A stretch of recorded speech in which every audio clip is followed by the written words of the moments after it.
Lately I've been thinking about this life and how it brought me here. Staring at this man in the mirror, I see him often. He'll wipe my tears. Only if you knew what I was going through. Only if you walked it in my shoes. Certain things don't like to talk about, but I'll always remember. The chaos in my mind turned my heart out in November. I'm surrounded by too many doors, not sure which way I entered. But I'm rocking with my loved ones, let you know that front and center. Found out my skin's tough as leather, I can storm through any weather. Addiction was the Welcome to the Message Hope podcast, where the hope stands for hearing other people's experience. My name is Adam. My name is Mike, and today on the show we have a gentleman in the studio with 30 years clean. He's been a part of the music industry, and he's here to tell us his story. Welcome, New York Dave. What's up, Dave? How are you? What up? What up? Yeah. Yo. So how we doing? I'm good. I'm good. All right. So Money Mike and Adam the Ant. I'm trying to figure some hip hop name. Adam wouldn't tell us his street name, so I'm figuring it out. Adam the Ant. My mom used to call me Adamant. Yeah? Yeah, isn't that like an old singer? There's the street name. That's what it is. Yeah. Your podcast is freaking out. He didn't want to tell us his nickname from the streets. Yeah, no. He told us, but we won't tell you guys. But you guys weren't listening. So, Dave is a predecessor in the program to help me and Michael get clean and stay clean. Dave was huge, especially in early recovery. Someone from New York. I come from a place where, there's only people from San Bernardino. Yeah. So, like, meeting somebody from New York was cool, and, like, your whole vibe.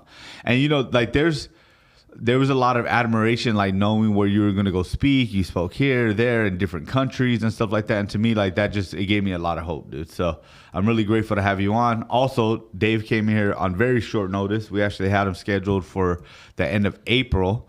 And someone kind of had to reschedule. And so thank you for coming in the clutch and being able to be here for us today, man. We really appreciate you being of service. It was an honor, bro. Oh, yeah. So, Dave, we always started off the same way. We kind of started at the beginning, man. We know you grew up in New York, but you want to tell us what it was like for you growing up, if you had siblings, if you had addiction in the family, and what was that like? Yeah. I grew up in the South Bronx, New York. I do remember, for whatever reason, the neighborhood was getting burnt up. If you ever see old movies, half of the Bronx was on fire, got burnt down, and I used to play in these burnt buildings. My mother was an addict. My father was an addict. The cockroaches in my neighborhood, we were all addicts.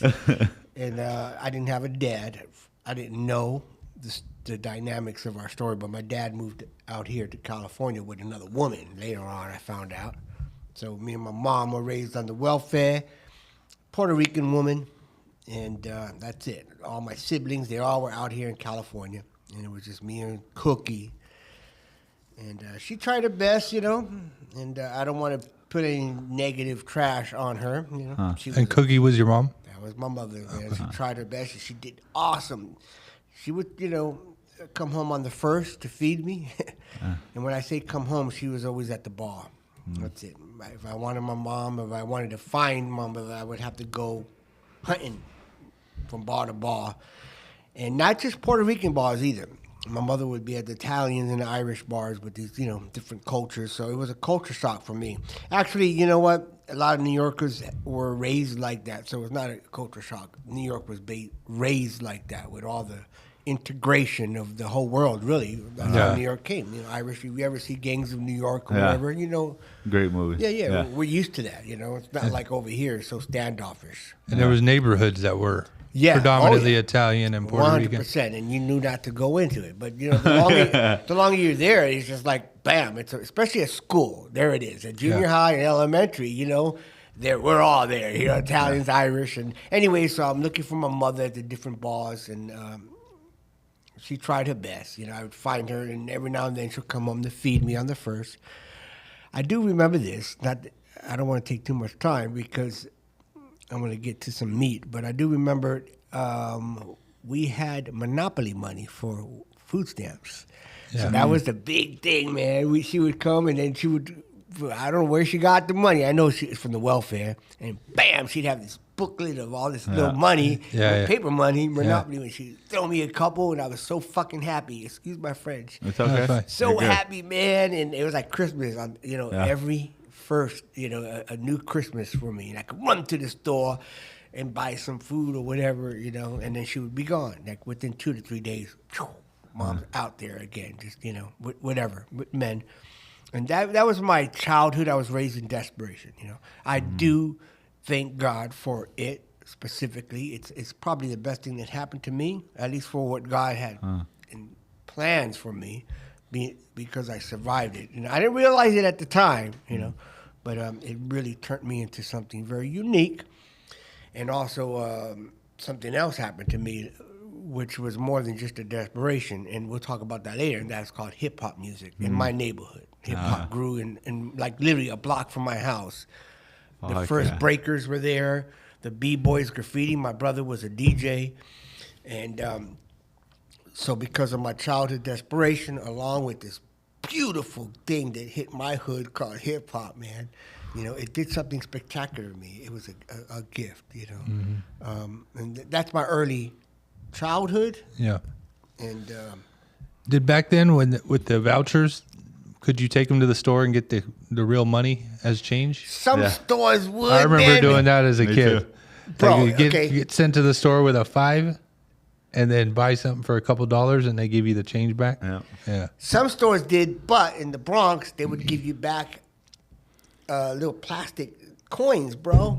Oh, so if you had $1 and you bought like a $5 bubble gum, 5-cent bubble gum, you're not getting 95 cents back, or you can cash that in. They would give you more plastic little change. That's funny. It was called food key. At least some of them. I'm sure a lot of people knew how to hustle and flip it and double up their money. Yeah. When I was a kid, I would go with $1, and then I would buy a 25-cent like sucker. Or the bag of chips when they were 25 cents. Yeah, back then when they were that much, then I would use the other 3 quarters so I could play the video games in the liquor store, bro. Wow. Yeah, I remember the one I'm thinking about was Alien, fool. The Alien video game. So you guys had the same thing out here. For sure. Yeah. We didn't call them vouchers either. They were just food stamps. Food stamps, that's food it. Yeah, I remember when they moved over to the food stamp card.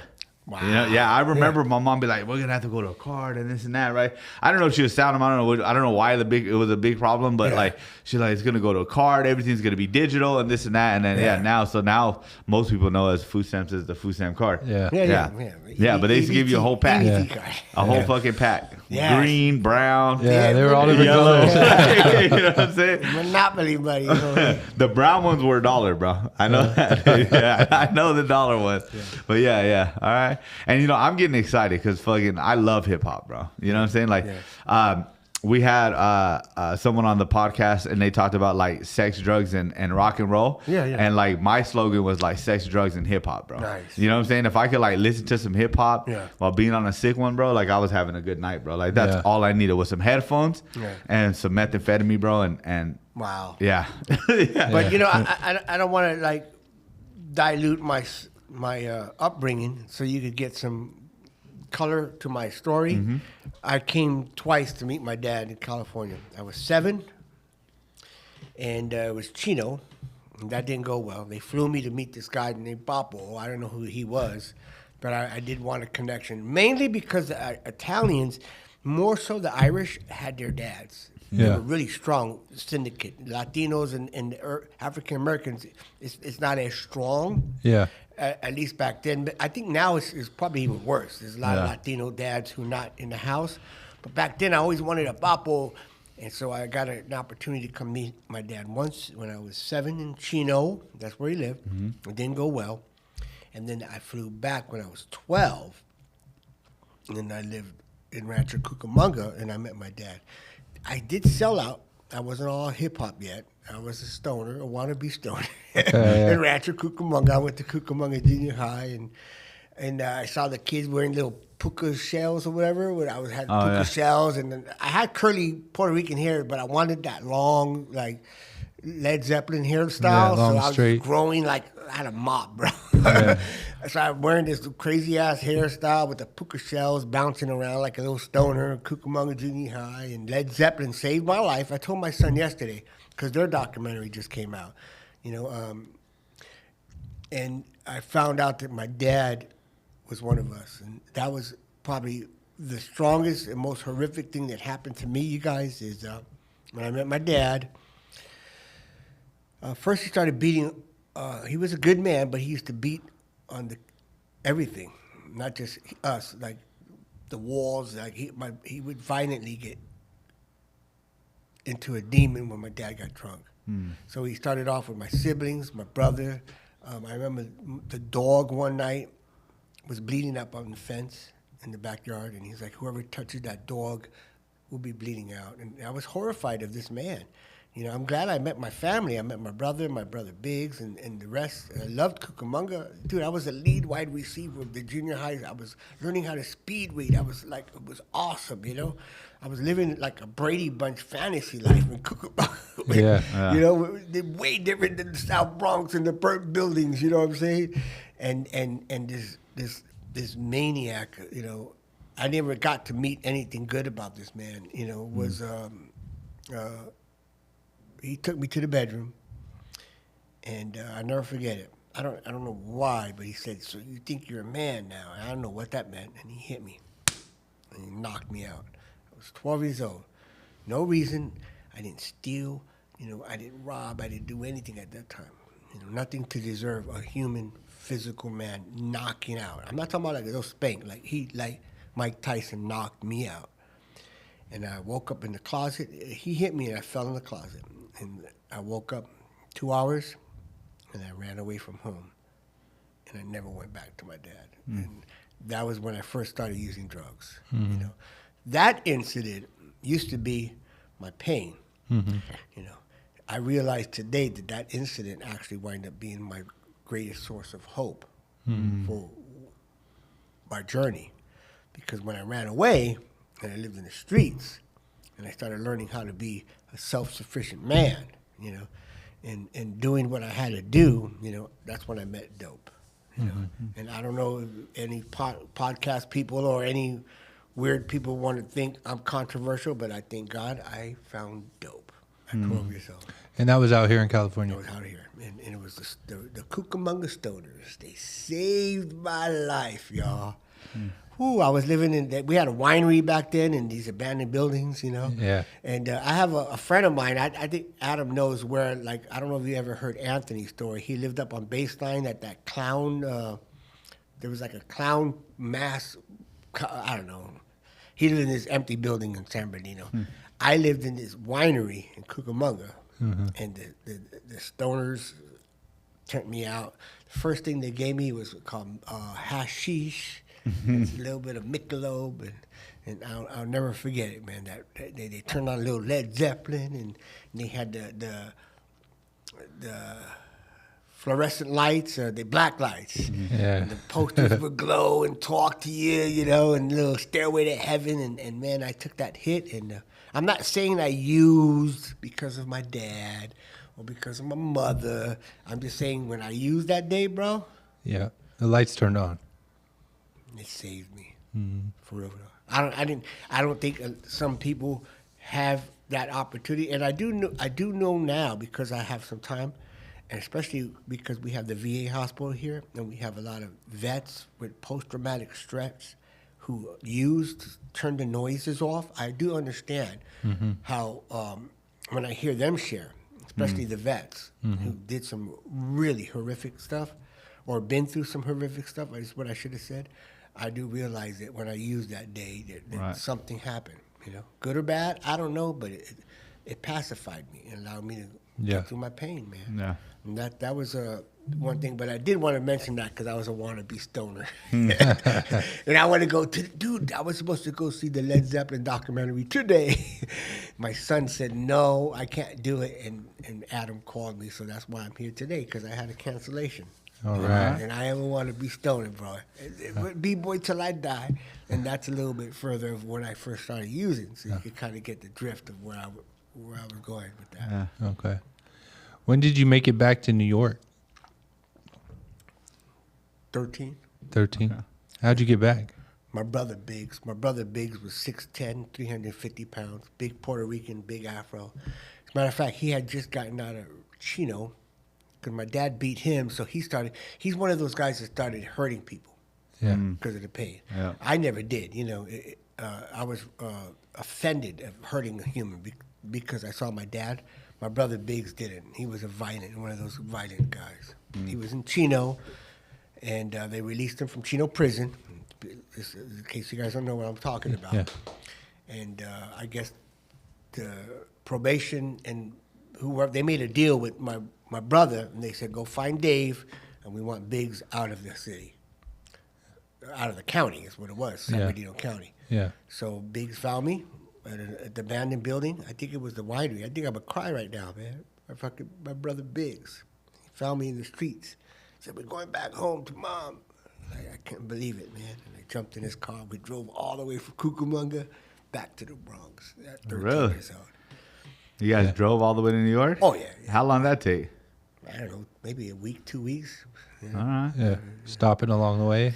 Stopping, running out of gas. I was gonna rob people. It was plus the disease had just took a root. Right. So like the whole happy little football kid was getting ready to be morphed into something else. Yeah. And once I got back to the Bronx, my brother Biggs immediately started DJing. Like he left. He didn't even want to live with Mom because my mom had found, my mom got blessed by meeting a Jew in the bar, this Jewish man, and he was the stepdad. So when I met my mom at that time, she had another man. I'm like, oh my God, here we go. Yeah. But she had this Jewish man. His name was Mark. And this man took care of my mother, bro. And he wasn't like the rest of the alcoholics in the bar, Not that Jews are more humble, but there was something different about this guy, man. He was a humble, happy little Jew with this, and he was like my mom's, cheerleader, man. He took care of my mom, man. He fucking took her out the bar, bro. Mm-hmm. Anyway, so I met Mark, and my brother, he left. He went to DJ in the South Bronx, and I was left alone with my mom, and the disease of addiction started progressing, and that's that. I took up a new alias. I became MC Sin, by the way, S-I-N. I was telling Adam about my graffiti artist days. I became S-I-S-I-N and rapping, and my brother was teaching me, and I was real fortunate. I was in Taekwondo, by the way. I started learning. My mom put me in Taekwondo when I was 7 years old. Mm-hmm. So I was always good with my legs, always able to fight. And I started getting into a brand new dance because some of the guys were breakdancing. We were breakdancing, I'm rapping, and but we had a thing that a lot of people don't know about. It was a freestyle dance. The first freestyle dance, hip hop, we were called Webo dancers, W-E-B-O, if you guys want to Google it. W-B-E-O. We had the original parachute pants, the Civil War hats, the leather, and we literally, in the middle, we would hang out with all the breakers, but we had our own style. Yeah. And it was almost like capoeira. When you see the capoeira, which was the martial arts mixed with the dance. Gotcha. Yeah, but we were the first freestyle hip-hop dancers. They call us house dancers with house music, but the original old school was Webo dancers. And I gravitated to doing that. And being a choreographer, and then I started doing my little crimes, and MC Sin was not a good, I looked happy on the outside, I was pretty dangerous, resorting to, what some of us do, hard carjacking and housejacking, just regular. Yeah.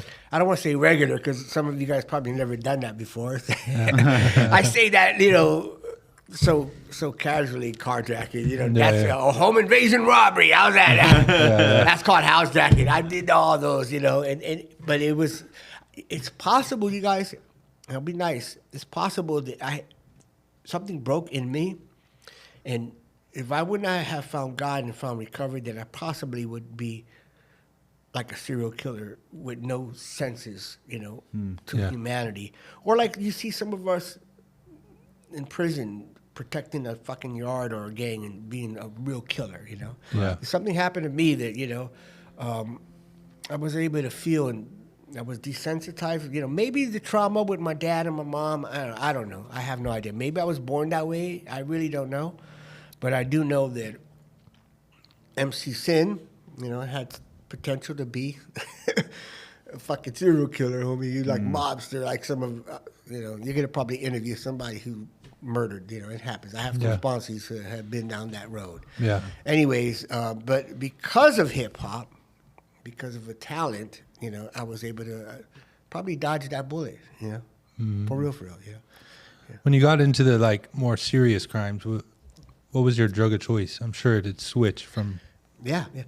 My favorite drug of choice, which was very unique. I don't even know if you guys know what this is. It was called mescaline.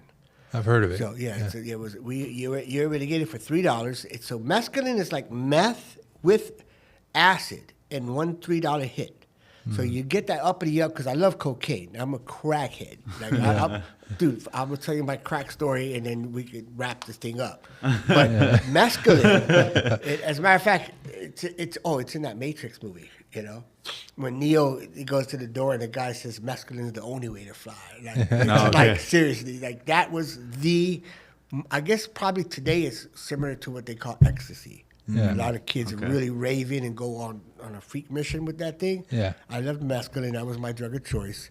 You know, but cocaine and the rest of the drugs were, you know, I tried it all, you know. Was it more like a party type drug, or was it like when you were wearing off of one, like you needed another one?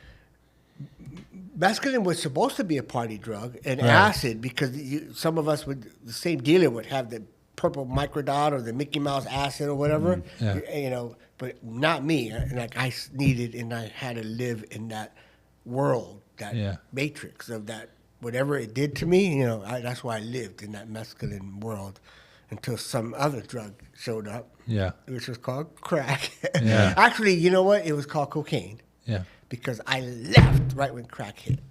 You left New York? Bro, if I was there, I'd be dead. There's no way. They would have killed me. Yeah. If I was doing crack, because I was freebasing, I was smoking it freebase. Well, that's basically crack. It's the exact same thing. But it's not like you could go down the hood and just get it for like $3, a $5 hit. Yeah. Now, you know, no, this is like rocket scientists. The freebase, when we started it, you had to know that maybe one dude, and then they would have to cook it. And everyone's waiting for the guy to freebase it. And it's like chemical. It was not like the formula wasn't out yet. And there was a big ordeal. Okay, let me tell you how I first used crack. Is that fine? Yeah, absolutely. Okay. All right. So my brother gravitated to be a bouncer because he was big. So he worked at all the biggest clubs, the Roxy's, Studio 54. My brother was humongous. Studio 54? Yeah. That's and like a famous my next door place, neighbor, his name was Cuddy, and he was a black Jamaican who was the head bouncer. He was the head bouncer of Studio 54. So he gave my brother Biggs jobs at a lot of the big nightclubs in Manhattan. Mega clubs, like Club Metro on crack, like mega clubs. And so Cuddy, my next door neighbor, I'm not going to say his name, but he was like the Jamaican voodoo posse, you know, that whole Terminator, you know, those Jamaicans, like real big killers. That's who he was, the head bouncer of all those guys. So Cuddy liked me, tried to teach me martial arts. I was too fast for him, meaning I was too hyper for him. Cuddy took me one night after a club to a record company. We went upstairs to this record company, and he's in there, two other bouncers, two famous DJs. They're all in this record company. It looked like this office right here. I'm maybe 16 years old. I'm 15 years old, bro. Kind of good with my hands. I'm not at these guys' level, you know what I'm saying? I'm good, but I'm not like these guys, you know what I'm saying? Head bouncer. I'm good. And so I'm like, I think I'm a man. You know, I kind of feel like I'm a man. And I'll never forget it. They were doing freebase. And they passed it around, and I took my first hit of freebase, which is crack, y'all. And that switch from the hashish got amplified, but like on steroids. Like, everything came on, bro. I'm like, oh my, this is freebase, this is crack. This is like taking your first meth hit, you know what I'm saying? From weed to, anyways, so we're there at like maybe, I don't know, we're not there that long because we ran out. It's very expensive, you know? So I'm walking home. Watch this, you guys, with Cuddy. I come down the stairs. There's a L subway in the Bronx, that means elevated train that's up on top of you. The snow is falling slow. I'll never forget, like slow motion. The snow is falling in slow motion. There's white powder all over the floor. I'm walking home. I'm looking at, this is my idol. This is my God, Cuddy. My brother Biggs was my idol, but this was my brother Biggs' boss. You know what I'm saying? Mm-hmm. And in the hood, a gang leader or even a dope dealer doesn't have as much juice as these bouncers. These bouncers were the gatekeepers for us, because they legitimately ran everything from hip hop to the shows to anything there was anything.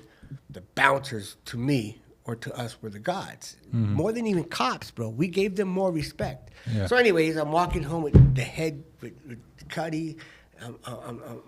My gates are wide open, my floodgates, and there's snow on the floor.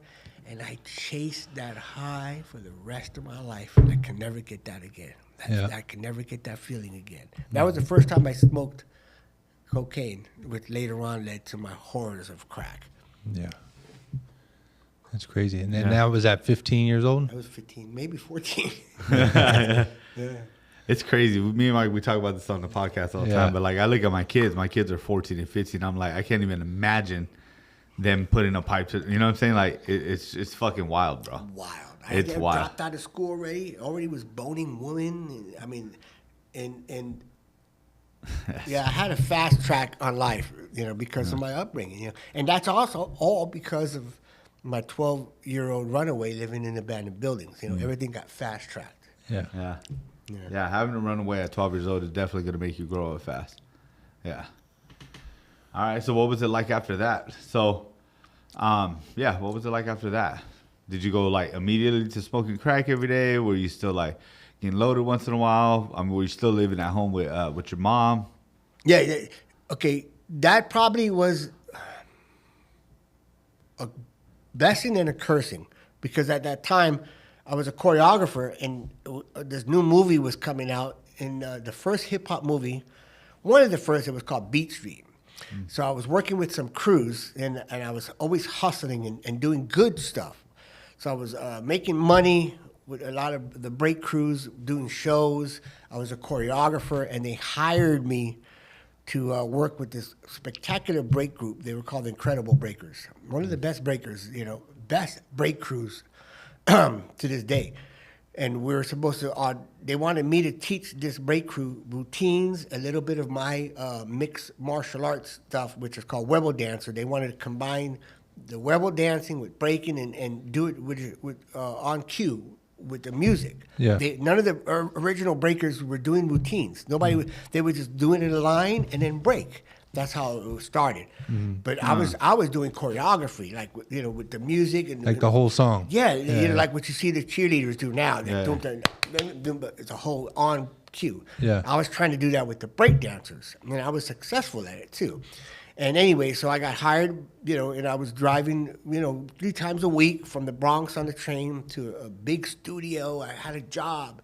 And they're paying me, and we're rehearsing for this big movie. Harry Belafonte was producing it, and it was the biggest break contest ever in the history of mankind that I heard of, other than what just happened at the Olympics. Yeah. It was on TV. There was TV, movie commercials, everything. Come audition for this movie. But I'm starting to do more freebase, man. It wasn't crack it, and cocaine literally was really, interfering with everything I was doing. Then I screwed up, man, at one of the nightclubs. A Colombian girl, I didn't know she was trying to get to my Italian connection. This Colombian girl comes to me and wanted to meet my Italian guy, my connect. And he was like, no, I don't want to meet her. Don't mess with the Colombians, Dave. He warned me, don't mess with them. This is a fine Colombian girl, too. I was like 15 years old. I don't even know the law, the rules about what's going to get you in trouble. I still don't know that, I'm just living off of my talent, And he warned me, don't mess with the Colombians. So, like, when I did a fatal error, she literally took off a 3-color gold chain. Said, listen, get me some cocaine. Try to get me, if you can't give me a kilo or whatever, get me whatever you can from him. I want to try his drugs. And I didn't know that she was trying to get to him. And later on, within 3 months, the Colombians started killing, and there was a war. And obviously, you guys seen Scarface. You know what happened with the Colombians. I didn't know that. So she gave me this chain, and the girl never came back. You know the story, man. I used the whole thing. I did it all. I got a big ass sack of pure cocaine, man. And forget about it. My nose was bleeding. I didn't know you were supposed to cut it. I had holes in my nose. I'm bleeding. I'm smoking it anyway. I didn't know how to freebase. Yeah. So I'm like putting in cigarettes. I don't know what I'm doing, you know. I don't even know if I should say this, but I'm getting high with some of the Grandmaster Flash, some other like real famous celebrities in the VIP room, and I freaking cut my finger right here. I cut my finger, and one of these DJs says, just put the cocaine on it. It'll stop the bleeding. So I put a whole, like maybe a quarter on there, and it stopped the bleeding and it went numb, but guess what? It went right into my system. It was like the first time taking a needle. Yeah. So now I'm already high. Now I got that fresh dose of whatever I put on my and within that, dude, the Colombians, they're coming to my house. They're trying to kill me. They're looking. My brother Biggs is like, bro, you need to leave. Did you steal from a Colombian? I'm like, I don't know. I try to lie. My brother warned me. He said, don't come home, man. They're going to kill Mom. So now I'm in the streets, you know, I'm scared, I'm paranoid. You know how cocaine and drugs are, meth is like that. Yeah. You know, now I didn't see Scarface, so I didn't know how the level of the fear, you know. But it's like if 18 or some gang in LA out here is looking for you, you know what I mean? Yeah. It's at that level, it's a real deal. But I didn't know, I'm a little kid. And then a little kid overdoses in the neighborhood that I might have sold to. And I can't say this because I know the statute of limitations gone, and I don't think I could get in trouble. But I might have sold to this little kid, and this kid overdosed, died. And it might have been this cocaine that I had. And everyone's telling me the cops are looking for me. And you know, I was able to meet some guy that same week by the name of Ice-T. You know, we were filming. Finally, we filmed the movie Breaking. And this was like my last being in New York. We're filming that movie, Beat Street. Yeah, Beat Street. They introduced me to some guy named Ice-T. And it's like, oh, didn't you live in California? Because some of my friends knew I lived in California. Yeah. These guys are from California. So I met this Ice-T. No one knew who Ice-T was. You know, he was, you know, they gave me a flyer to this club in L.A. Oh, yeah, we have a club called The Radio. If you ever come, look me up. I'm like, all right, homie. So they gave me this flyer to a club in L.A. Yeah. And then we made the movie. My group that I was hired to do the routine, they did not do my routine. The suckers. I still have a resentment with these punks. We worked for 6 months, maybe 3 months on a beautiful routine, a phenomenal routine. Yeah. And during the audition, the manager's like, Dave, sorry, they want to go old school. I'm like, what do you mean? This is for Hollywood. This is, and like, no, they'll tell them I quit. And the group that won that audition did a routine almost exactly like us. They were the only group, they were called the Dynamic Breakers.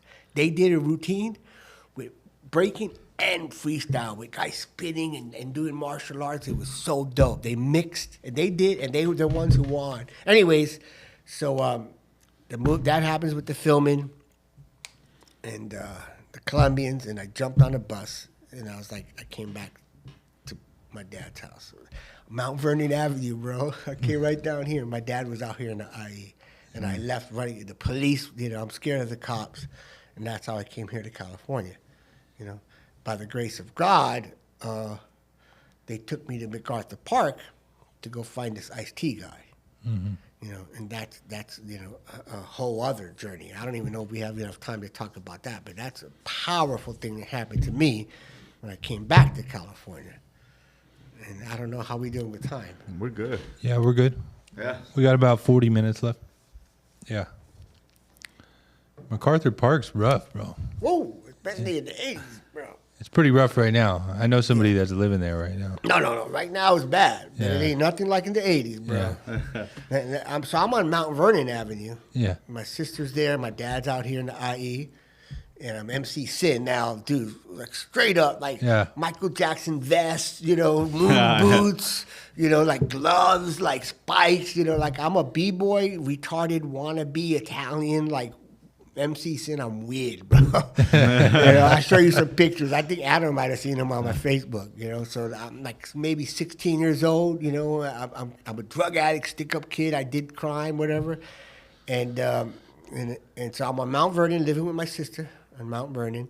And my brother says, I begged my brother. He took me all the way to MacArthur Park to go find this Ice-T guy with this flyer. So I knock on the door, and the movie Breaking had just came out. That was the the greatest. I don't want to say the greatest, because I think some of the other movies. As a matter of fact, I think none of the early movies were even great. Yeah. To be honest with you, there was no breakdancing in the movie Breaking, by the way. Maybe one scene.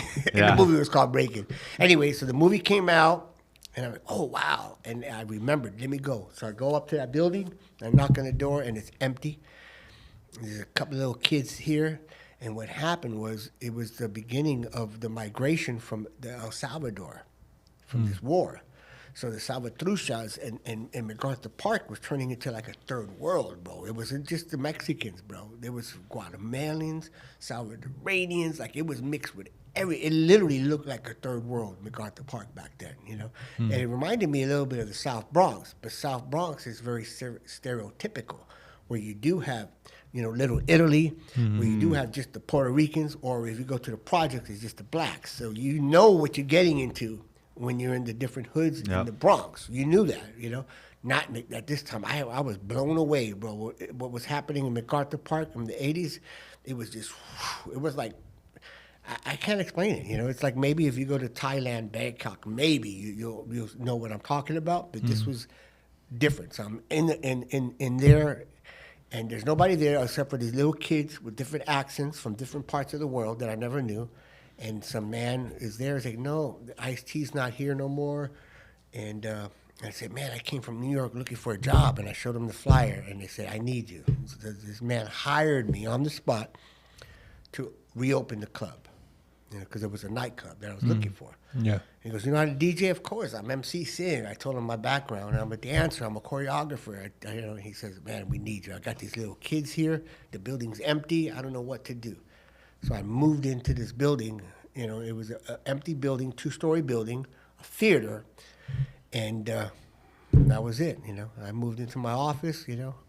No money, nothing, just and did what I do. With the choreography, with the shows and hip hop and promoting the kids in and promoting. We made a new flyer, went to Venice Beach. I found out the hot spots because that's how you do it in New York. Venice Beach was the spots. I passed out flyers. The movie helped promote us because the movie was big. It was one of the biggest back then. It was the biggest movie ever. People watched Breaking more than they did any of the movies, and that was at my building. So I lived there, and then. I was able to meet some incredible kids who were just like me. A lot of them have some horrific stories. I don't even want to get into it, but like the war in El Salvador at that time it's probably like what's happening right now in the Middle East with the wars that are happening today. Yeah. What's happening with Russia and Kuwait and Ukraine. Yeah. Can you imagine surviving that type of, and then coming to America and then being with us? Yeah. Right. You don't know what those people with that. So these kids in MacArthur Park, they were telling me these crazy stories, what was happening, and they're there trying to break. So I'm like, with these, let's do it, man. I'm giving them my pain from my childhood and my b-boyism to these kids. And man, we made love with hip hop, man, and God blessed us, and they made a sequel about us, and the Metro Rail came to L.A. and that closed us down. We got a notice that our building wasn't up to earthquake code, so from the Metro, and I quit. I was there for 8 months, which is equivalent to one school year, by the way. 8 months. For like a whole school year, so you could kind of comprehend how much time I spent at this place. Yeah. And I quit, and I came here back to the IE, and I was hired to open up a club called the Club Metro. It's the grand opening of another mega club, which was bigger than the Radiotron. Club Metro was probably one of the biggest clubs in California at that time. It's monster. It was in Riverside, humongous. And I did that. I was on the radio promoting it. I was putting on shows, helping to be the grand opening. I did and then I wind up meeting a girl, and she took me to church. And MC Sin found God. And in church, I guess I can say, because this is not a tradition-based No. Yeah, program. It was at a church called Harvest. And this girl brought me to a stoner church, which is kind of cool because I was a wannabe Oh, it's stoner. in Riverside? Yeah, with Greg Yeah. Laurie, with all Yeah. these stoners and the rock Yeah, and roll, hippie songs. That's when that place was pretty new. Yeah, it was. Yeah, it was yeah. 84. They made a movie about that too, Yeah. about Greg Lowry. Yeah, they did. It was big, man, and I was right there from the Club Metro. I was definitely the only b-boy there. I don't think I'd met any New Yorkers out here ever. Still in the whole valley, I was still, like Adam said, the uniqueness of us being out here was very unique. Yeah. So I'm at Harvest, and I'll never forget, man. I went up 3 Sundays in a row, Adam, to give my life to God because I was dirty. That's why I try to go to a lot of meetings and make up for my dirt because, I'm still paying back, bro. I was dirty, homie. So I went three Sundays in a row, and the sound man, the people who were praying for me, like, you don't have to, you're saved, man. You don't have to keep coming up. You did it. You're good. And then the sound man took me to the back room, and I said, listen, man, I heard a voice. I'm supposed to rap for Jesus. And he goes, yeah? And you sure it was a voice? I said, yeah. So he took me to a closet, and he gave me a 4-track reel-to-reel. And he goes, well, what's going to be your rap name? I goes, well, my name is MC Sin. He almost started crying, dude. He goes, listen, man. He handed me the reel-to-reel. He says, Mr. Sin. He didn't say MC Sin. He said, Mr. Sin, why don't you rap for Jesus? And you might want to change your name. Those old timers, they say that subtle stuff. Yeah, yeah. And so and the reason why I brought that up is one of the pastors at my church gave me that exact same reel-to-reel. And this week, I just found my old tapes that I did with that reel-to-reel this week. That's weird that we're talking about that. Yeah. So I had to change my name, and here was an awesome dilemma. Your viewers might like this one. So I did meet one New Yorker finally. His name was David, Mr. Mix. He started a brand new thing called the 2 Life Crew. So he was a DJ from New York, and he was my homie. He used to go to Radiotron. So I met him at the Club Metro. Now I'm saved. Now I'm a Christian. Yeah. I'm MC Sin, and I got And you're clean at this time? abstinent. Abstinent. I'm still dabbing, smoking a little weed, Right. at the beginning, right? I don't know what being saved is. All I know is this man challenged me to give my life to God. So I did it. That's all I know, It's like God led me. I was on the hook. So listen, God has to catch the fish before he cleans them. So I was caught. I like that. So Dave, That was fire. Yeah. Dave comes to me, and Dave's like, yo, I hit big. His first, the 2 Life Crew, a lot of people don't know, their first song, it was a remix. It was called Throw That Beat, Throw That Beat, Throw That. It was a remix of him just scratching. That's all it was. Yeah. And it hit big. And so he's like, bro, we hit big. I need to go on a tour, and I need a rapper. So he wanted me to be his rapper. Yeah. And he's from Riverside. If you do any studies about them, you find out that his mother lived in Moreno Valley. So now I have a dilemma. So I just left that lifestyle. Yeah. And do I really want to do this Jesus thing? The man gave me this equipment. I'm trying to change my name from MC Sin, or do I go with my boy? I don't know where we're gonna go. You guys know where it end up. 2 Life Crew, forget about it. Yeah. Dude, I'd be dead. There's no way. Bro. Those guys, not only were they making money, they were with the girls. Like it was a freak show, bro. I don't know. I love 2 Life Crew. Don't get me wrong, Yeah. But I'm just saying, for me, that would have been a death sentence. Anyways, I told Dave, I said, I prayed about it. He came back the next day to my house right here in Riverside. And he says, I said, man, I'm going to do the Jesus Christian rap stuff. And then he left. He goes, all right, man, good luck at that. Yeah. And so I changed my name, and we became the first Christian rappers in America. And that's my story. I changed my name from MC Sin to MC Scroller. I don't know why I was a scroller, but I was thinking about the Bible scrolls. Scrolls, yeah. And technically, I should have been a scribe. Yeah. Adam will correct me. Yeah, you're a scribe. I didn't know. I was still very naive. I dropped out of school. I was smart, but I still dropped out of school in 10th grade. So I'm like, things rhyme with Scrolla. I'm writing a Bible. That's what I thought. Yeah. So I became MC Scrolla, and I made a group called JC and the Boys. There was no boys. I was all by myself. I Yeah. didn't want to be by myself. I wanted to give. I wanted to open up the door for a crew, because I was taught from the Zulu Nation and my friends in the Bronx about inclusivity of bringing everybody in. You know? Yeah. So I was trying to do that when I started this first Christian rap group. I was like, fine, I'm chasing the boys. And God, you bring need the boys. You bring the boys. Yeah. I'm just a boy too. Yeah. And before you knew it, you know, bam, it was big. It's probably a novelty. I was able to probably get a better ride than a normal rapper was. I wasn't as good as some of the other rappers. I know that to this day. Yeah. You know, but it was just a super novelty. Like people they were blown away. They couldn't imagine. After they got over the shock Of it being Christian. and Yeah. and that's the devil, whatever. Yeah. Like I took a free ride, man, and no one else got it. There was not that. The other guys that I brought on who wind up being boys, they all got a free ride too. You know, Yeah. because of the novelty of it and just the timing of it. Soldiers for Christ, the Dynamic Twins. You know, I did some guy named T-Bone. I did his first thing. He was on my album. And 10 years of just, you know, living a fantasy life. You know, I didn't have a manager. You know, Did you tour? Performed for the President of the United States, you know, #1 song. Back then it was called K-Lord. Now it's 90.1, the Air, the Christian Air radio. One, yeah. Well, Air One, now it's Air One, but it used to be K-Lord. Bro, I had #1 song on the radio, bro.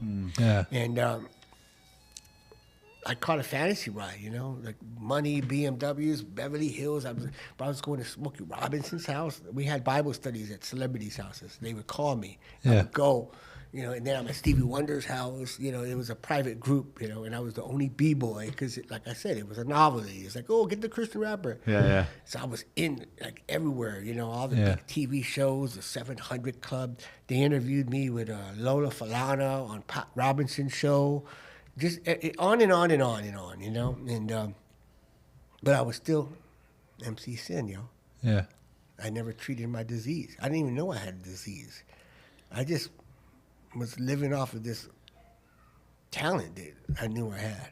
You know, and to be honest with you guys, I was cookie, maintaining from the bar. That's all I was. Yeah. When I did find my mother, you guys, she was the loud, happy woman at the bar, man. My mother. Yeah. Yo, what up? How you doing? You know, making everybody party, like good at it. You know, the good moms, good, you know. I guess some people wouldn't say that's a good mom, but, you know, Yeah. she had a good spirit, man. And we had our friend Gary the other day take a cake, and he had that good spirit. You know, my mom. Anyways, that's who I was. I was Yeah. my mother Cookie, rapping, you know, Yeah. telling everybody about Jesus. And that's what happened. 10 years, you know, found a beautiful little Christian woman at the church. Dude, this girl, she asked me to rap at her prom, Yeah. for real. Yeah. And I was probably, now I'm like 19, maybe 21, something like that, moving up. Well, 10 years, let me see. So at 17, I just got my driver's license at Harvest. Okay, I got my driver's license. Yeah. So I met this girl, I married her. And then in 94, I left her at a hotel and relapsed. You want to tell that story? Yeah, it's probably the worst thing I ever did in my life. Oh. Yeah. You don't have to tell the whole story unless you want it. But. Yeah, and I did dirt, you know, I did home invasion, you know, I have to Yeah. make amends. I did purse snatching, and you know, I hurt people. Yeah. And believing she was pregnant, my wife, I met her at the church. I work at a church right now. I met her at this church that I work at, and I knocked her up, married her, and so we had a 1-year-old son. My son was 1 year old, in a car seat, and she's pregnant, and I'm on a big tour, touring with a tour van. I had my own tour van too, and I relapsed. Now I'm on crack. It ain't freebase no more, you know. Yeah. I was abstinent, you guys, hiding in church. I wasn't dipping and diving in church. You know, after I found out what it meant to be saved, like the real deal, I stopped. I stopped drinking. You know, I was still freaky. I was still arrogant. You know, my disease was still manifested. I just wasn't using chemicals for 10 years, being Yeah. abstinent. I was still egomaniac, closed-minded. You know, I do realize that some of that was part of my gift that I learned from being a survivor in the street, but that shit don't last forever. You can't use that. You know, I'm fucking running the yard or Right. I'm in the neighborhood your whole life. Yeah. You know, and you still trying to be a human. You got to change eventually. You know, that whole has to morph into something. You know, and mine never got morphed. Mine just got worse and worse and worse. You know, silk suits. What am I doing with a freaking silk suit? You know, silk suits and oh man, it was sad. It was sick. Anyways, I left her at a hotel. I relapsed, and I told her I'll be right back. And that's it, man. And it didn't go. So, anyways, I ended up in Florida. My mom's now in Florida, and that same Jew, thank God for him. His name was Mark. Man, he took care of her. He moved her out of the Bronx. I ended up with her and Mark in Orlando, trying to be Scarface. The last part of my run, you know, and my wife's like, I'm having your baby, please come home. You know, and you guys, I'm here to tell you I can't stop. That's why I came here. I'm driving home from church, and it's not about Adam and doing a show and, oh, you got more podcast viewers. Dude, I've already been down this journey, man. Yeah. You know, I'm here because I remember I can't stop. God stopped me. I remember I was hiding in church and didn't know I had a disease. I know that. I'm not tricked. You know, I know. So an opportunity for me to share my story. Maybe if somebody is here, you're struggling with a disease called addiction, that's why I'm here today. You know, I couldn't stop. I was stuck. And that's why we're here. Because people think like, we even like seen a few comments of people like, oh, we're not trying to be famous. We're trying to carry a message of hope like that. The message of hope that was carried to everybody in this fucking room. You know what I'm saying? That an addict could stop using, right? And like find a better way to live that, you know, in lines with more of what our higher power wants and what we want. Like that's it, bro. Find purpose. Find purpose, bro. Yeah. Well, you said it. You know, listen, you just said hope. So I couldn't stop. My wife's calling me. I'm having a baby. And I kept thinking about, I need to raise a daughter. I already had a son. And that wasn't enough for me to go home and raise a son. There was something unique in my brain that, bro, I need to be a dad to this little girl, bro. You need to go and she's going to need you, like my daughter. It's so weird. I don't know why Adam just said this, you know, but I thought of coming back to California, not just so I could get my son back. Dude, I dedicated my last hour to my son. I named my son Dave Guzman Jr. I said my last name. That's okay? Yeah, it's Yeah. fine.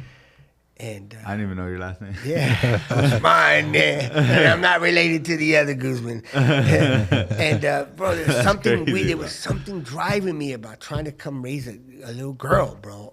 Anyway, so I came back to California, and dude, I showed up before my wife was getting ready to have the baby, and I was stuck. I was still at the hotel. I wasn't done yet. Like, she's right. I'm ready to have a baby. I'm still down there somewhere in Pasadena, and I missed the baby get born. Yeah. I couldn't make the hospital. I was still stuck. Yeah.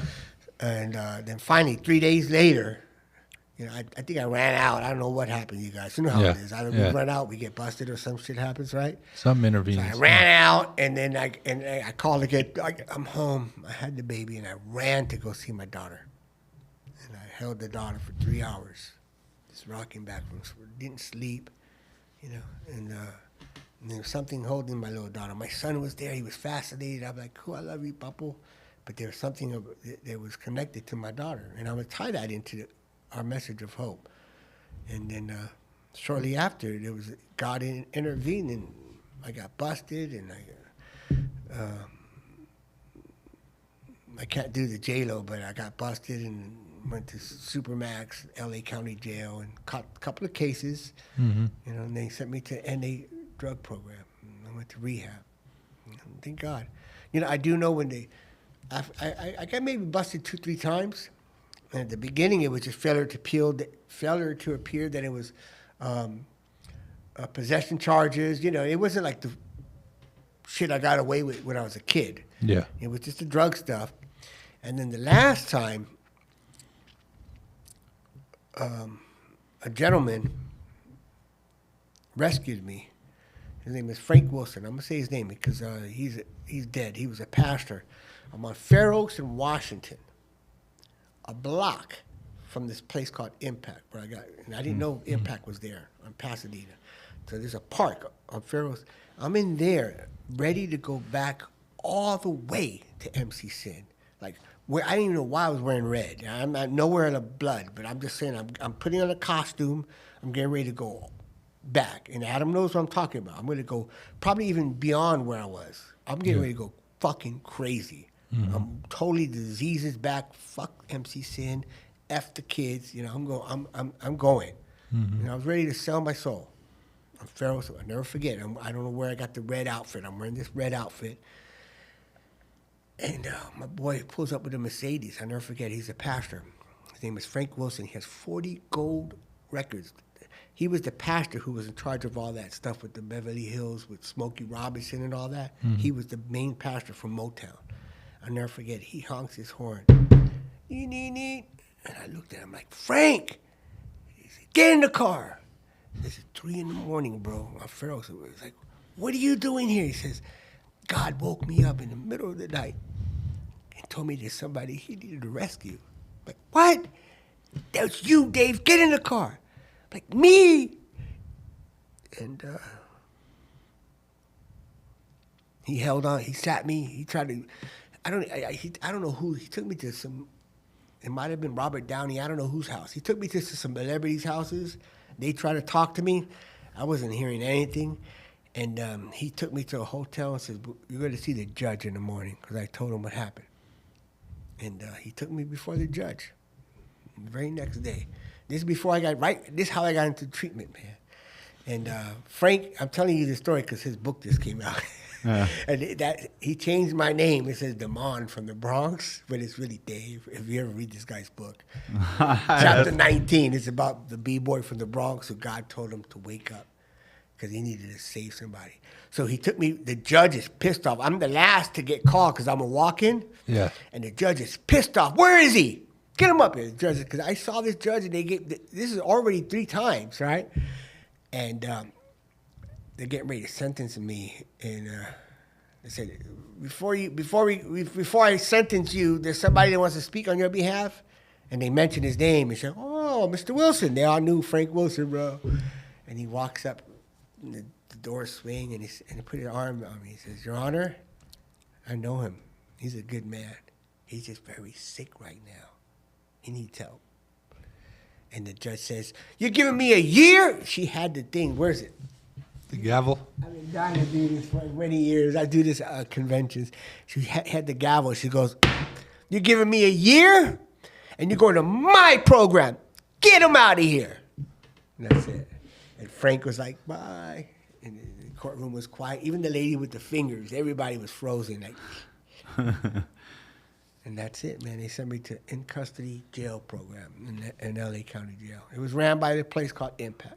Yep. You know, and I met my sweet, beautiful sponsor, who was my first counselor. The man changed my life.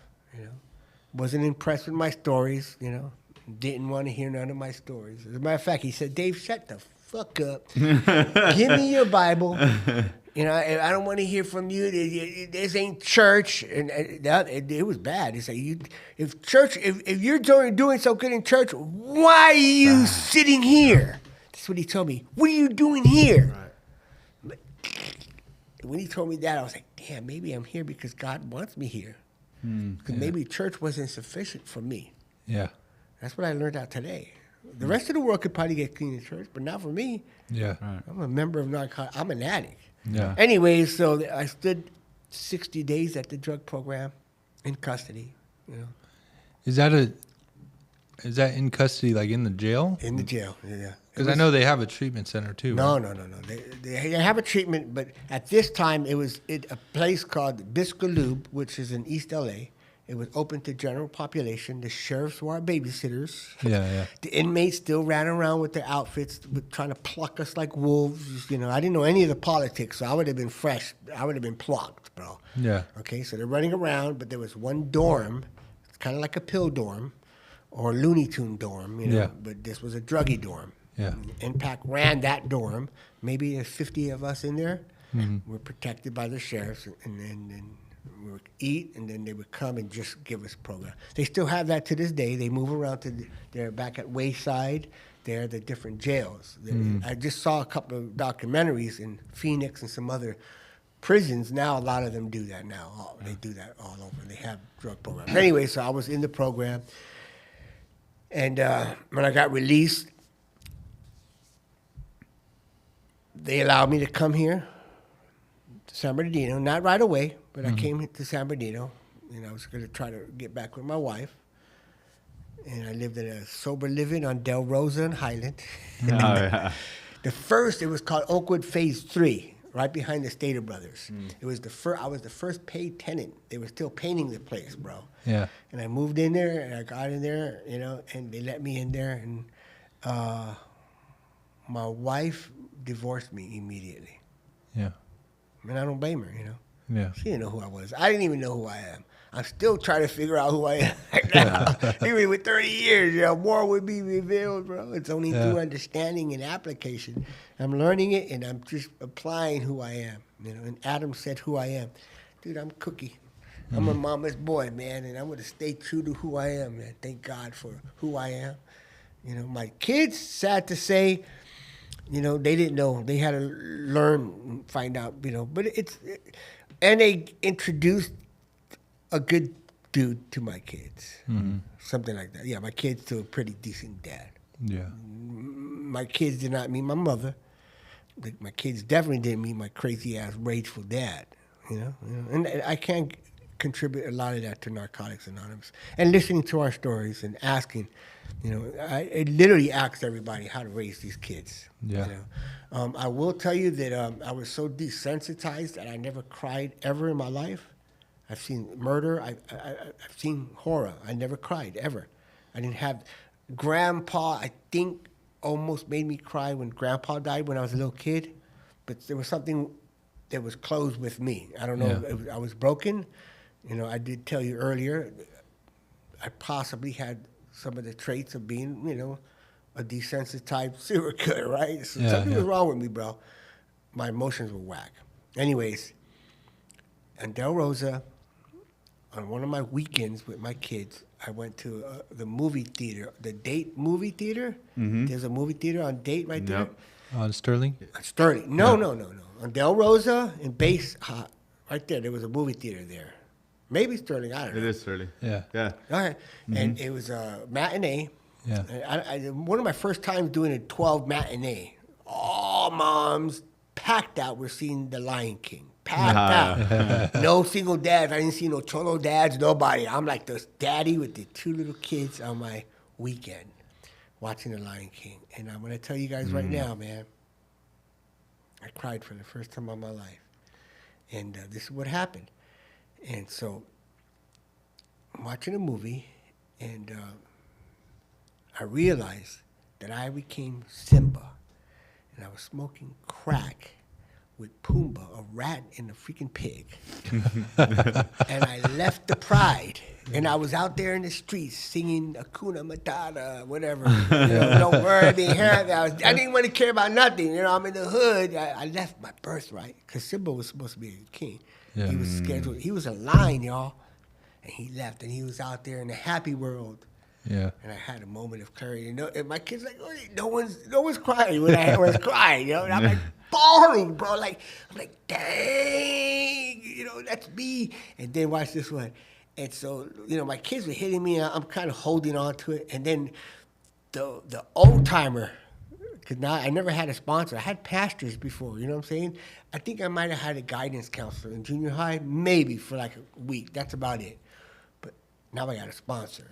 So my sponsor shows up in the movie. His name is Rafiki. Yeah. The little monkey, bro. The little monkey comes to Simba and he's trying to get him back to the pride, dude. And he's like, let's go back. Come on, let's go back. That's like my cholo sponsor from 18. You know what I'm saying? That to me, Rafiki had an 18 on his face. Seriously, I'm watching a movie and let's go back. And then he got Simba to the water and he hit Simba on the head. And he goes, "Bloop." And then he says, "Simba, you are more than you have become." I'm like, oh my God. Because I know that God destined me, dude, since the Radiotron. Like, he's already destined me. I had pure evidence that God was working in my life. Yeah. And I gave it all up for one, you know? And that movie, it broke me, man, you know? I didn't say it broke me, it opened up something that was very natural, you know. And now I've been crying, you know.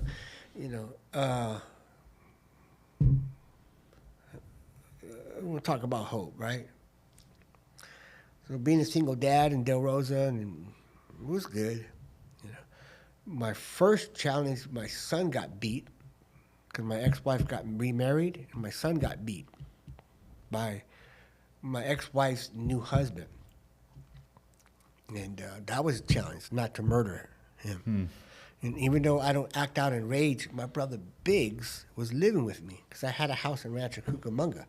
So my brother Biggs had moved to my house, was living with me. My brother Biggs, no God, no program, y'all. You know, he still was beating even his kids, bro. He's still that. It was messed up the way he was. He's still like, he's cool and then flip.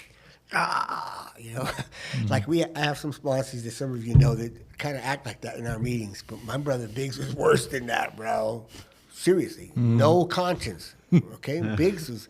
Anyways, so Biggs is at my house, and dude, I went to one of my very first conventions. It was the original first Palm Springs convention. It was a SoCal convention before they started doing the regional.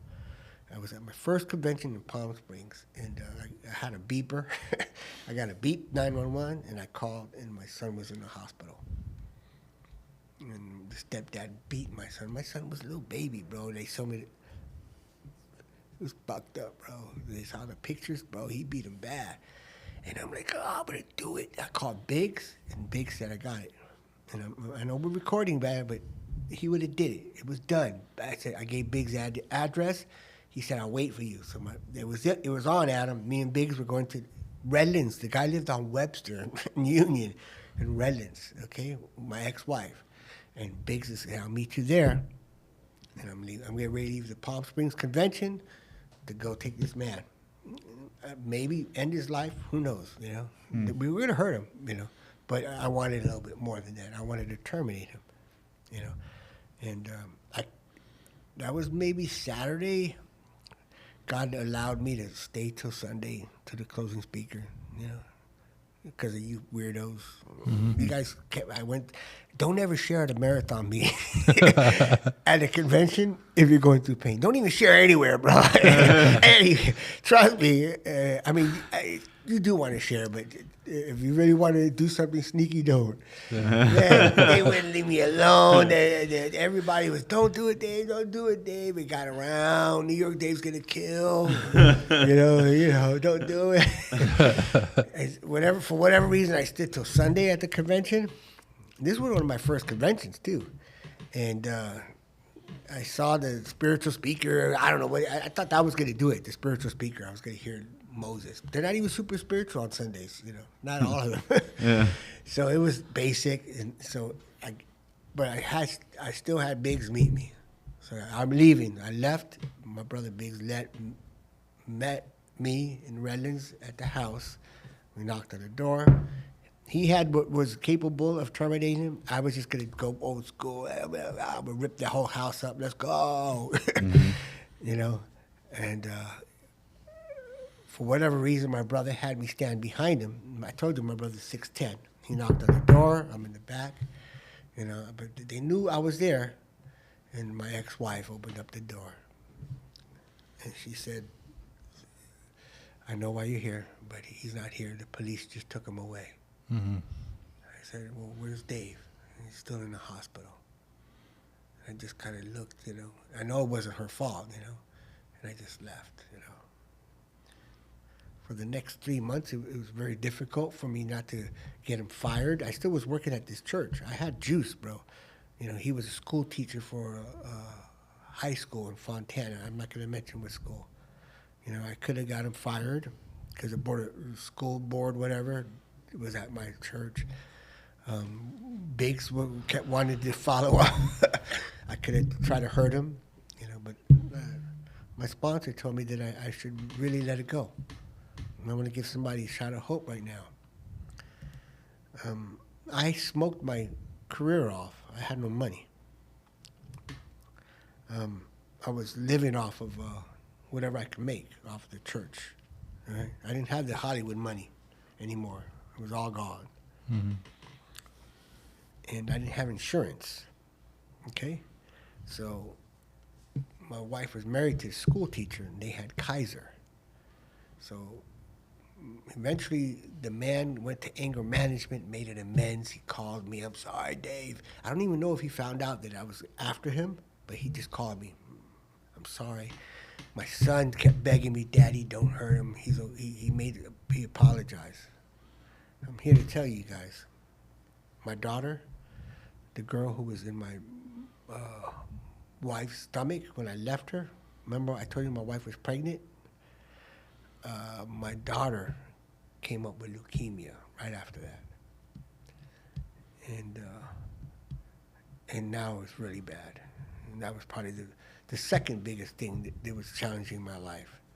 They said that your daughter has leukemia. You know? And so we were hitting it hard with the radiation. I didn't have insurance, bro. You know, 5 years of chemo. She kept relapsing with her chemo. She was young, like 9 years old, 10 years old, bald head. It was a challenge, man, you know. I really didn't want to get high and relapse, you know, because I knew that she needed me, bro. You know, you got to be, as a matter of fact, we were here in Fontana originally, and all the parents, their kids were terminating. And I would make friends with these parents here at the cancer ward, and then they're gone. So coming to meetings helped. I almost committed suicide. I did almost check out, which was pretty stupid of me doing that. But I was in so much pain, and I've been a runner since I was a kid. I didn't know how to get rid of this pain, and the meetings weren't doing it at that moment. Golfing, nothing was doing it. And I thought if I just pull off this freeway, it was a big overpass. If I kill myself, I thought I could turn off the pain, because there was a lot of pain, bro. She was no hair, like radiation. I wouldn't wish this on nobody, bro. This is like one of the biggest L's a human could take. Childhood cancer, bro. Especially when like you're a super NA guy, you're like doing the good thing, and then bam. You know, I got clean for her, Adam. You know, trying to be there for her. Anyways, I realized I didn't really get clean for her now. Back then, I thought I did. And that's the reason why I wanted to kill myself. One of our old timers gave me some good advice, and I didn't do it. I was sponsoring some guys at that time. They were sponsoring me. You know, at that time, I guess I could get and say I was sponsoring Rodney King at that time. You know, can't we all just get along? I was his sponsor.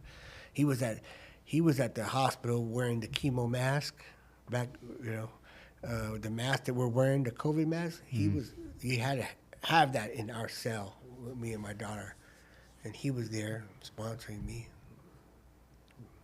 And then at the City of Hope, there was a rock that said, "There's hope." And every time I walked into that building, I said, "There is hope. There is hope. There is hope." You know, and I'm not quite sure if it really internalized even now, if I fully internalize what it means, you know, because more will be revealed.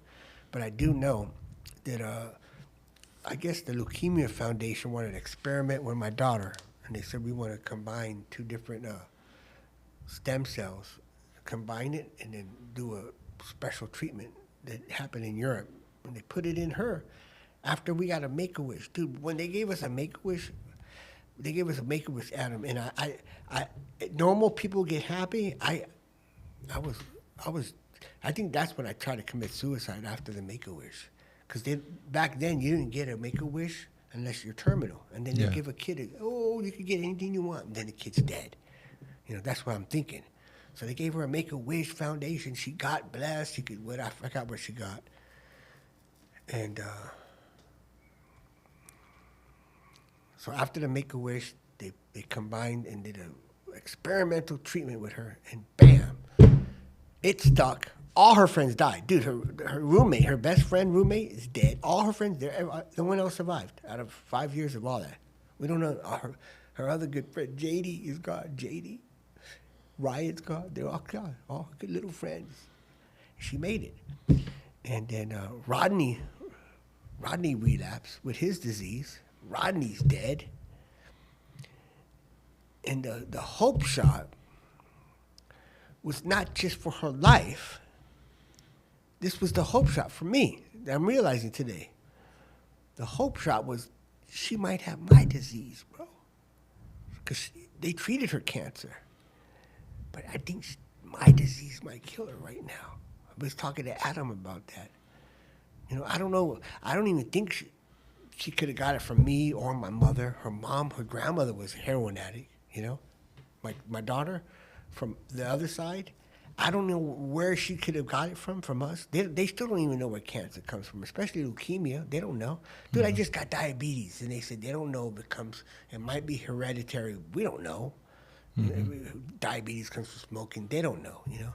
But my daughter, on the serious note, has been struggling with the disease that we got. And I think that might kill her, you know. And I have faith, and I believe in God, and I believe that things will work for her. But, bro, I've seen my disease kill more people than anybody. Pastors, celebrities, bro, Whitney Houston, dude, Prince just died. Prince just died from this disease. Prince. I mean, people with money, we don't, our disease doesn't discriminate from a celebrity to a little peck of wood or cholo from San Bernardino or wherever we come from. You know, it doesn't matter. Our disease, that's my biggest fear, you know. And I have hope that, you know,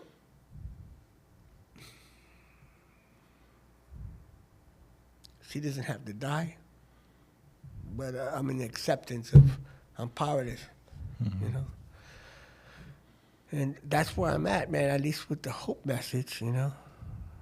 On a positive note, you know, I never got back into rapping. I never got back into b-boying. I'm just a coffee drinking and a shirt wearing member, you know. That's it.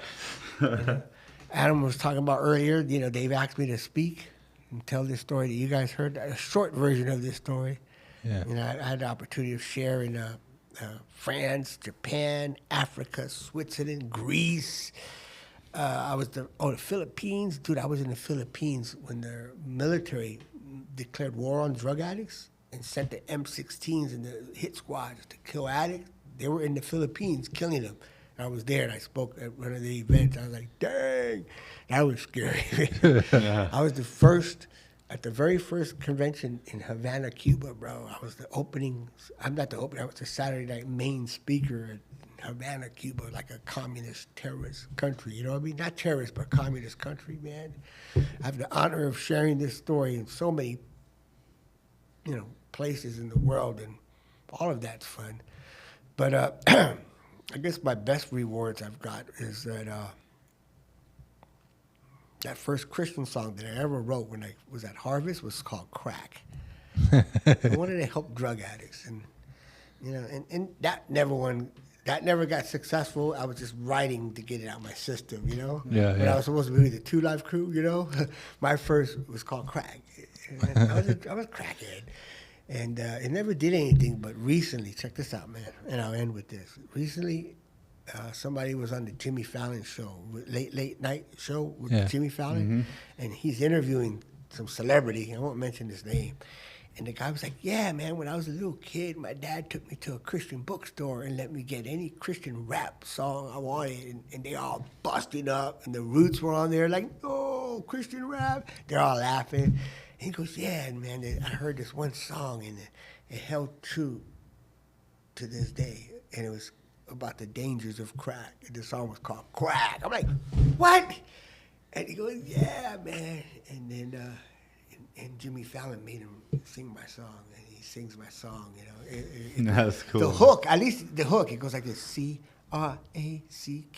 surely does not pay. That's the hook. Yeah. It was bomb, dude. One of my best first creations, man.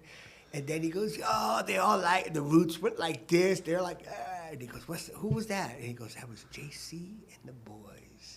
It wasn't even about me. It was about what God wanted me to do, to help drug addicts down the road and through whatever journey I've been through with relapsing in the church and everything. Like, I know I'm right where I'm supposed to be here today, you know?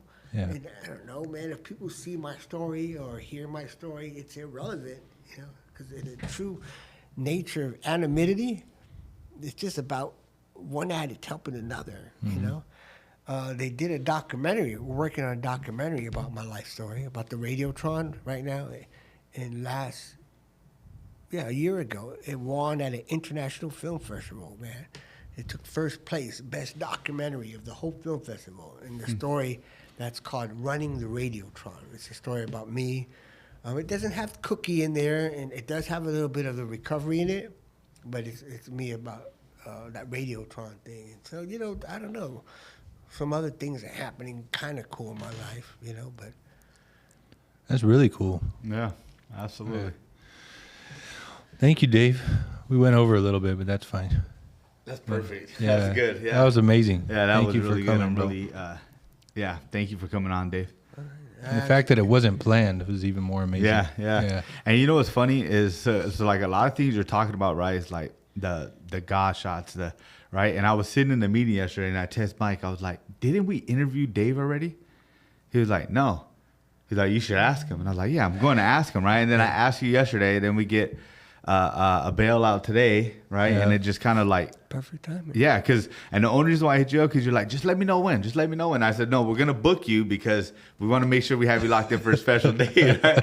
And then he said, well, you know what? He said, just tell me when. So I'm like, you know what? When? You know what I'm saying? And so yeah, Dave. Like again, you know, I have so much admiration for you and who you are as a person, the way you carry the message, the way you carry yourself, and you know, we really appreciate you coming on. Hell yeah. Yeah, You guys keep my daughter in your prayers, too. absolutely. We will. All right. One more question before we go, Dave. If there was one piece of advice you can give a struggling addict out there right now, what would that be? Say it again? If there's one piece of advice you could give to somebody, a struggling addict out there that doesn't know which way to turn or what to do, what would you tell them?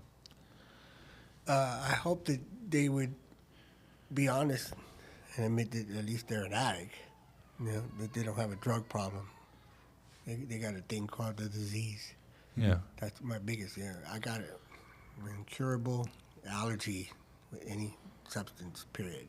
Yeah. I can't use. You know, and if you make that first admission, you know, then that's not good enough. 'Cause Yeah. I did that in church. You know, I hope they get sponsor and at least join this fellowship. You know, we Yeah. can help that. We can help them. Yeah. Yeah. Awesome. All right, Adam. All right. Please subscribe, like, leave a comment on this episode. If you guys know anybody who would need to hear or you think would really enjoy Dave's story, please share it with them. You can follow us on IG, which is the Message is Hope podcast, _ between each word. And we also have a TikTok now, which is also the same thing, the Message is Hope podcast with _ between it. Make sure you guys follow both those pages. All right. We'll see you next week. Only if you walked it in my shoes. Looking at the skylight, thinking of my life like looking for the right state of mind to get my time right. I just hope my time's right, lost up in the limelight, but you'll never know unless you walked up in my shoes. As someone who struggled with addiction in the past, how does it feel to be able to give hope to others who are still struggling now? You know, it's such an honor to be able to hear other people's experiences of life, to see how when faced with the very thing that was sent to destroy you, kill you and take you out forever didn't, but rather you have been given a second chance to give hope and be a light for those who are still in the dark. So don't be afraid to share your message to the world. You never know whose life you might be saving.